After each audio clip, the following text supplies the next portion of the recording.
What's up, guys? Today we're going to be examining the Edward Arts Down Art Gallery. Now, this gallery is pretty expansive and I have some things to say. First off, I think this gallery really shows how human achievements and human emotions interact to create meaning. This first painting, Naturalized by Rushi Rushi, really shows that progression. At first, we start with the figure right here, who's really high contrast and really high color.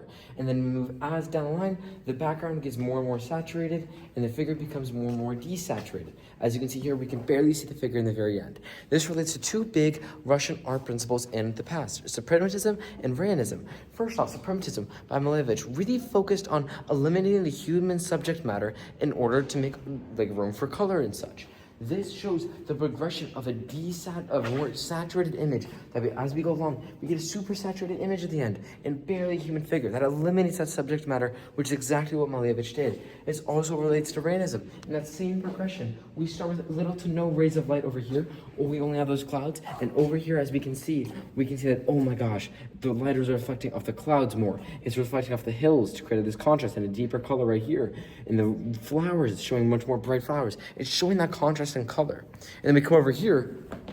Okay, as we look at this next painting, there's a series of 3 paintings. We have Morgan Drake painted Nechrome, Hyperworks, HS22B, Nicholas Starfighter, and 2 others very similar to it. Now, these concepts are very interesting because they're very unlike the past. These relate to high industrialization in the Russian Empire because of all the intricate details. There's literally a magnifying glass here, so you can see all the intricate details. This relates heavily to the Russian industrialization because the focus is much more on geometric shapes and more interplay with that and less human subject matter. And then as we come over here to this painting, okay, here we go. These are 4 paintings by Madeline Patrick, and they're each colored a different painting. This one's called blue, this one's called yellow, this one's called red, and this one's called green. They're each meant to show different human emotions. We can see the yellow, she associates with happy and a smile. The sad is more like a deep sadness that reflects really in her eyes and this downward turn in her lip. This is more like a soft red where she's looking down and caring and motherly. This one is more of disgust. It's really meant to show the human emotion, which just really relates to modernism that we see in Russia. It's very modern, okay? It focuses, 1, on the human subject, and 2, it focuses on what we interpret as emotion. It focuses on the artist's interpretation of that. And then as we move over here, this high contrast painting, boom. Now these 2 paintings and 2 pieces of artworks by Miriam Chen Lin really shows the contrast in them. This really relates to abstractionism, what we talked about with Malevich in the first painting all the way down over there. It really relates because there's no subject matter here. There's so much going on. There's so many different layers, and it really relates to Rabushkinism, his ideals, and his thing of messing with different shapes and their perspectives, which also relates to over there. Okay, these ones, a separate little piece. They're called reflection. They're really meant to show. See the reflection, okay? It's really meant to show your own reflection in contrast to this. You're supposed to glance between this one and then glance right at that artwork right there. And then there's another one on the other side right there, okay? It's really meant to show your own personal reflection and the fact that you look at this painting, something that most people won't be able to associate with themselves with, and then gaze at themselves in this mirror right here. It's really meant to show how we view ourselves in relation to other things.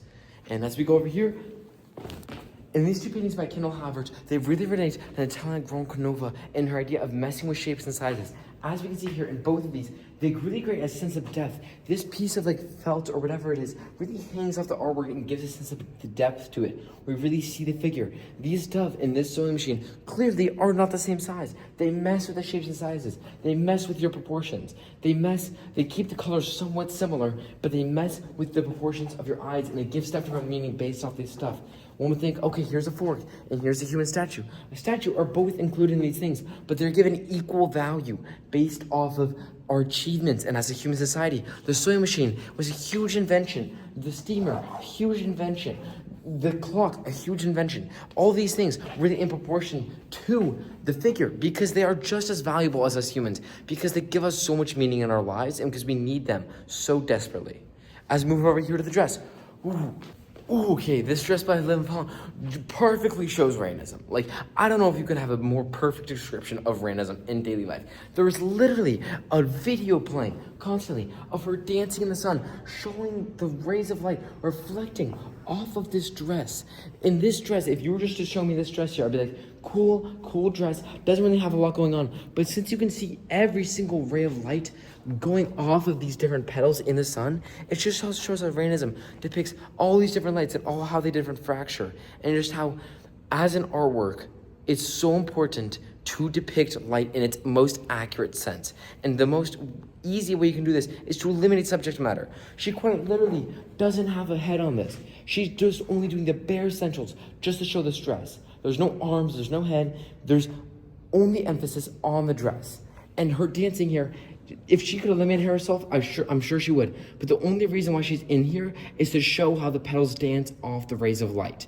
Okay, it's so important to just show rays of light in your artwork and just commit to that if you're committed to that, and eliminate your subject matter, which is what this artist does perfectly by eliminating the head and shoulders and anything else that could distract from the artwork. Now let's move over here.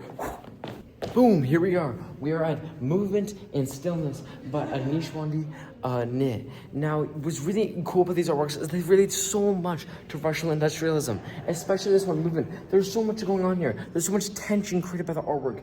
These figures grabbing their hands, leaning forward, almost tipping over. They're quite tipping over, but we're just held on by the fact that they're not quite there. If they just moved a little bit, they'd be tipped over.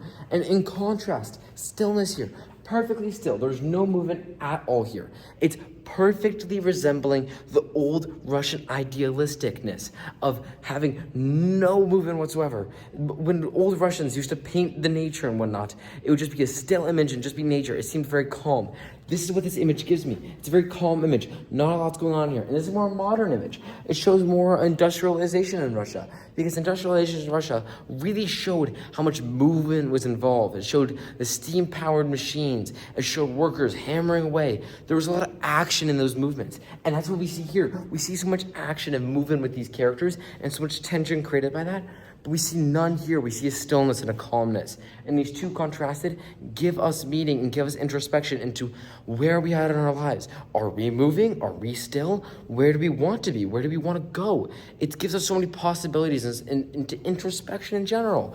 And that being said, let's go to our final artwork right there. These two big things. Ready? 1, 2, 3, go.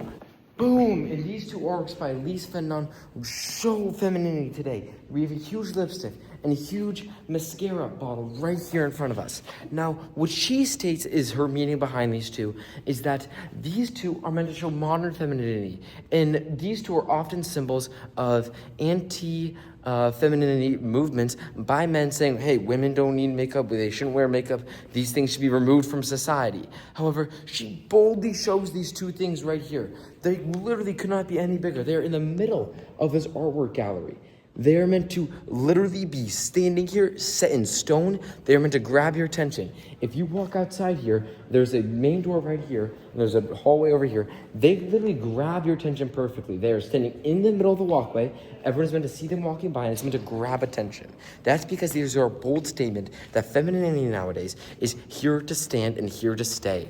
Because it shows the exact same thing that I talked about over there, is that the artist, Russian artist Natalia, really chose to juxtapose different sizes of different objects in order to give them meaning, in order to give them emphasis. When we talked about over there, I talked about how the sewing machine and the steamer are meant to show huge achievements in society and how those achievements are modeled by their size. It's the exact same thing over here, of their achievements are modeled by their size. And the artist, at least, is showing how important these are in modern day society by giving them their size. If she didn't think they were that important, she would have made them smaller. But since she believes they're so important in today's society, she decided to make them extraordinarily large.